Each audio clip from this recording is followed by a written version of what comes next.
how to pick a motorcycle travel destination that will never disappoint you. In the next few minutes, I'm gonna give you a few very important points to be careful. So if you have nothing to do, grab your favorite drink and stay with me.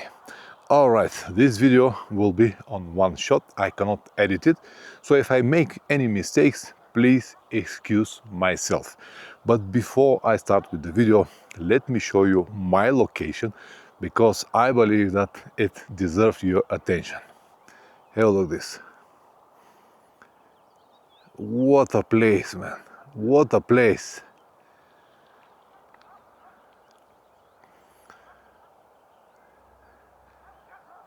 And see here, the peak, the clouds, the mountain behind my back, and the whole wilderness around me.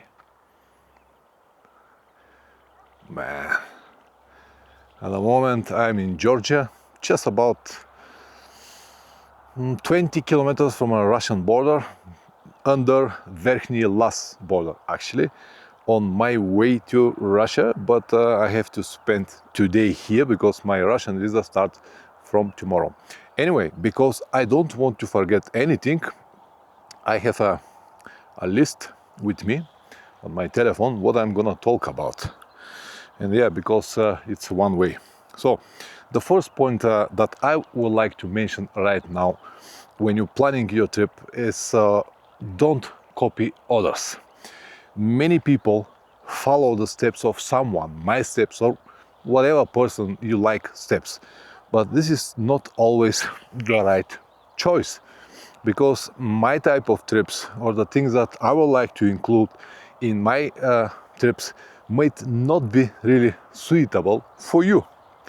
Let me explain you a little bit more. Some people love to see churches, museums, or anything like this. I'm not that type of person. I like on my trips to include some kind of dirt roads or dirt sections here and there to enjoy the nature a little bit more. Like now, this type of roads. Not a specific or difficult dirt roads riding, but at least something like this that will give me a different angle of the country that I'm at the moment. But if you're not that type of person, you might not enjoy this type of trips. That's why it is wrong to follow someone else. It is always good to make your own plans based on your own interest. If you want to see different things, make sure that you include them on your trips. And I can see people do this mistake over and over again, and it is wrong, because everyone is different, as I said. This is number one. Let's talk about number two. And I already forgot it, so let me check it. This is the problem with live videos. You usually forget your thoughts.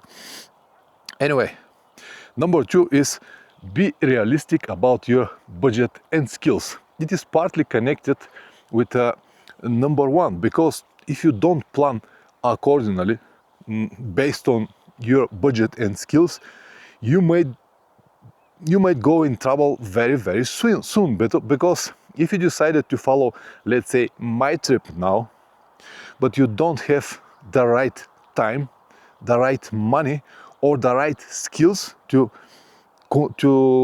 complete my steps, your trip might be very disappointing in very short period of time. That's why it's so important to have your own realistic plans about your budget and your skills. If you don't have it, then it's a problem, and it might become a real serious problem if you run out of money in the middle of the trip. So number two, be realistic about your plans. Let's check number three. Follow your interests, partly connected to number one. As I told you guys, I like on my trips to include always some kind of, let me fix this camera because I cannot see the display. Okay, as I told you, on my trips I always like to include some kind of dirt roads, but I'm not really big fan of TET roads. TET roads are a great opportunity for many people to explore a specific country, but the reason I don't ride on TET roads is because I don't want to fix only on one type of activity. As I said, I enjoyed very much this type of roads and this type of ridings and close to nature, but if I stick only to this, I cannot see much. For example, if I decided to make, let's say, TED Georgia, yeah, I can enjoy it for 10 days, probably 2 weeks to see many different places, but I'm gonna miss many other countries or many other places if I stay only on the dirt roads, because there are many asphalt roads or different towns or places that deserve to be seen, and if you stay only on the TED, you will miss it. That's why you don't need to be so religious about some things. You need to follow your interest, as I said. And the number 4 is give your trip enough time, because some people plan the trip, then execute the trip, start the trip, and then realized that it's not exactly what they want, without even give it enough time, because the trip might start very slowly, very normally, and on some stage it starts to gain some power, some momentum, and of course it will become interesting, but you have to give it a little bit more time. Now, for example, it is today is 26th or 27th, it's our 12th day, but for 12 days we already got so many different impressions, man. But can you imagine what will be after a month or after 2 months? We plan to travel for about 3 months. So give your trip enough time before you decided that it's not interesting or you want to quit, because there is another one moment that many people are not ready for long trips, and after a week or 10 days they start to feel a little bit nervous and they want to go back home, especially if they are not happy with what is happening at the moment. Next point, number 5. Don't look for adventure. It will find you one way or another.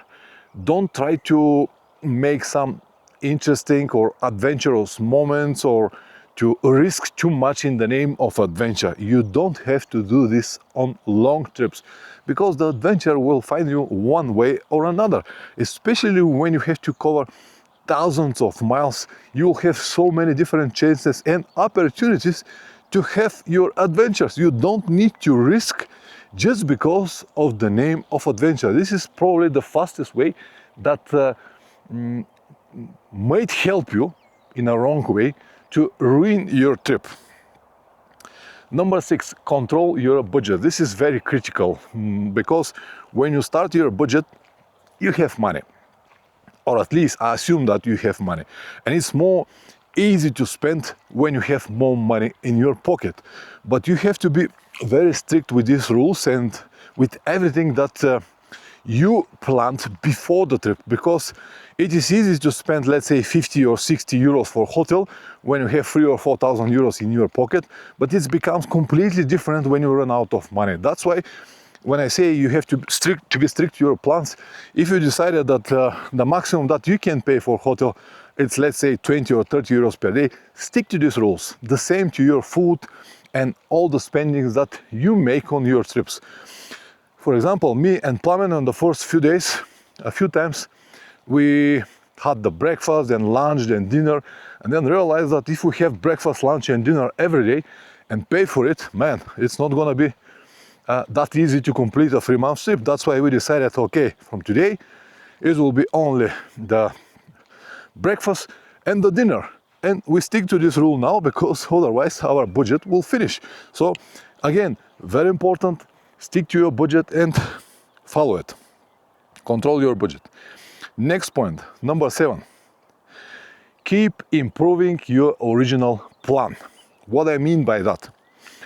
For example, we decided to cross Georgia. This was our original plan, but also Armenia. But when we went to Armenia, I originally planned to spend like 4 or 5 days in Armenia, but I realized that the things that I would like to see in Armenia are not that many, and basically we finished our trip for 3 days, including some crossing over the mountains or the things that I would like to have, and we finished it for 3 days. And then we came to Georgia.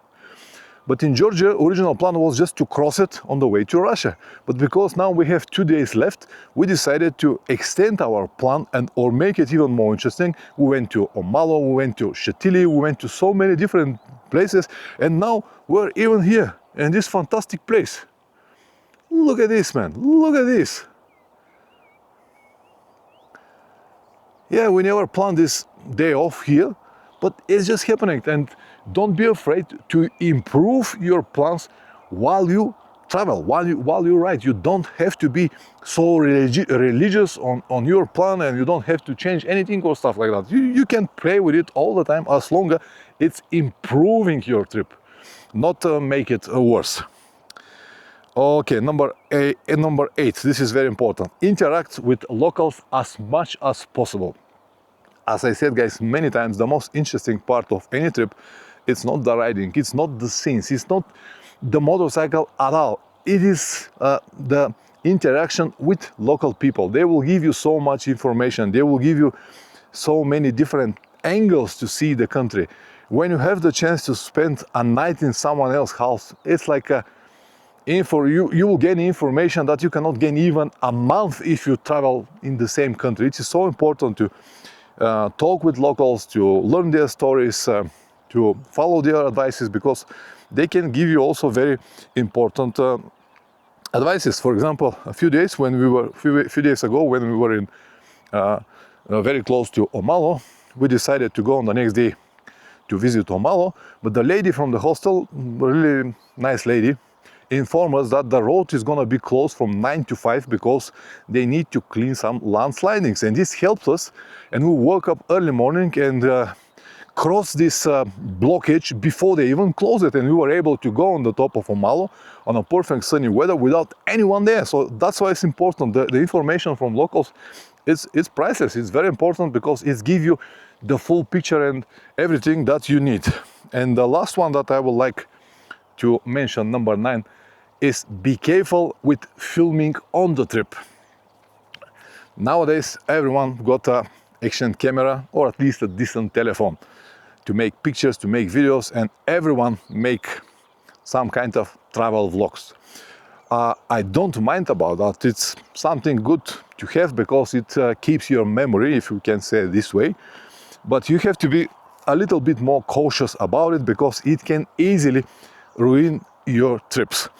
Too much filming, well, you have to understand one thing. You have to focus on the trip or focus on the filming. If you want to make the best production YouTube video, or even if you film some kind of scenic or epic films, you have to spend a lot of time on it. You have to prepare the scenes. You have to wait for the perfect weather, perfect lighting and stuff like that. You have multiple cameras.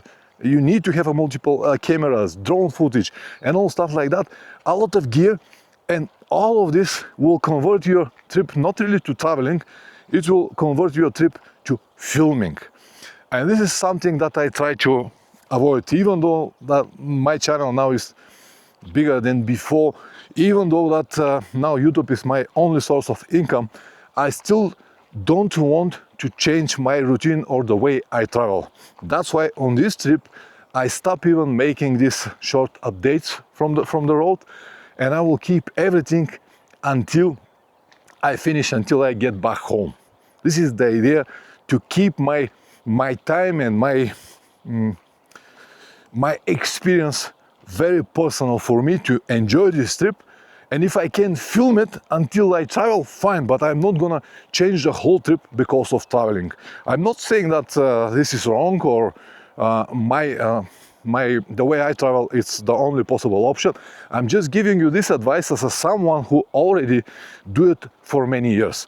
And everything that I discuss with you guys, I actually discuss in great detail in my online course, Adventure Riding Without Illusions. You can find a link in the description down below. For only 6 hours you can gain a lot of information, actually the information that it took me more than 15 years traveling around the world to learn. Anyway, I hope that this video will help to at least one person. Press like or dislike, whatever it deserves. If you subscribe, even better. See you in the next video. Ciao.